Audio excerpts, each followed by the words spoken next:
Do'stlar, mana bahor keldi. Gullar, daraxtlar gullashni boshladi. Ortimizda esa Sokin turar joy majmuasining qurilishi jadallik bilan davom etmoqda. 6 oy oldin qurilishi boshlangan ushbu turar joy kompleksida qanday o'zgarishlar bo'ldi? Buni Qadrdonlar qurilish kompaniyasi asoschisi Azbek Yo'lchiyevdan ma'lumotlarni olamiz. Qiziq bo'lsa videoga like bosing, biz esa boshladik.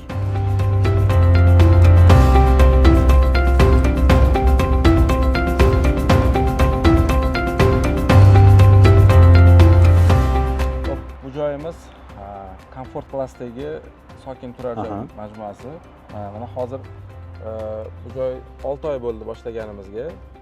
4-qavatda plita yopish arafasida, shu yigitlar kerakli darajada o'zining muddati bor, qurish kerak bo'lgan. Xudo xolasa undan keyin plita yopiladi. 2 oy kotlovan qismiga, kotlavandan chiqib o'sha podval qismiga mana hozir taxminan 1 oyga bitta etajimiz to'g'ri kelyapti. Xudo xolasa hozirgi shu jarayonda. Demak, 1 yil, 1,5 yilda loyiha to'liq topshirilar ekanda. Xudo xolasa mo'ljalimiz shunaqa. Azbek aka, suhbatimiz jarayonida komfort klass dedingiz, Sokinni, Allianz Avenue'ni biznes klass deyapsiz. O'zi biror bir farqi bormi buni?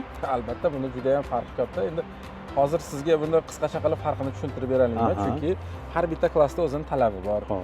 Patologlarning balandligidan tortib, tashqaridagi aynaga qanaqa bo'lishi kerak, stoyanka qanaqa, juda ham ko'p bu narsa. Buni qisqa qilib tushuntirib berishim qiyin. Agar bir bemalol bo'lsangiz, bir fursat topib, hammasini bir batafsil tushuntirib bergan bo'lardim. Bu nafaqat menga qiziq, balkim obunachilarimizga ham qiziq bo'lsa kerak. Podkast formatida syomka qilib, birinchi intervyuimiz siz bilan bo'lsa nima deysiz? Endi qanchalik chiqarkan bilmadim, endi harakat qilaman tushuntirib berishga. Balki haqiqatan ham bu bugungi kunda bu yaxshi uy, bu zo'r uy shunaqa tushunchalar bo'lardi. Ko'pchilikda hozir gang ketyapti. Biznes klass, komfort klass, ekonom klass. Bir-biridan nima farqi bor degan harakat qilamiz agar Xudo xolasa. Agar sizlarga qiziq bo'lsa, kommentariyada o'z fikringizni albatta yozib qoldiring. Biz tez orada Azbek akam bilan sizlarga qiziq bo'lsa agar intervyu qilishga harakat qilamiz. Mayli. Mana do'stlar, qurilish jarayonlari bilan tanishdik. Qadrdonlar qurilish kompaniyasi o'zining reputatsiyasi, loyihalarini mustahkam va chiroyli qilib o'z egalariga topshirish bilan Farg'ona shahrimizda ajralib turadi. Hozirgi kunda qurilish jarayonidagi ikkita loyiha bor. Sokin va Allianz turar joy kompleksi. Ular haqida yanada batafsil ma'lumot olmoqchi bo'lsangiz, ekraningizda turgan raqamlarga bog'laning. Bu sotuv ofisi raqamlari hisoblanadi.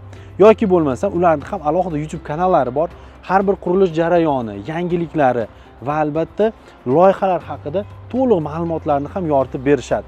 Aynan nomini hozir ekraningizda ko'rib turibsiz. O'tib obuna bo'lishni unutmang.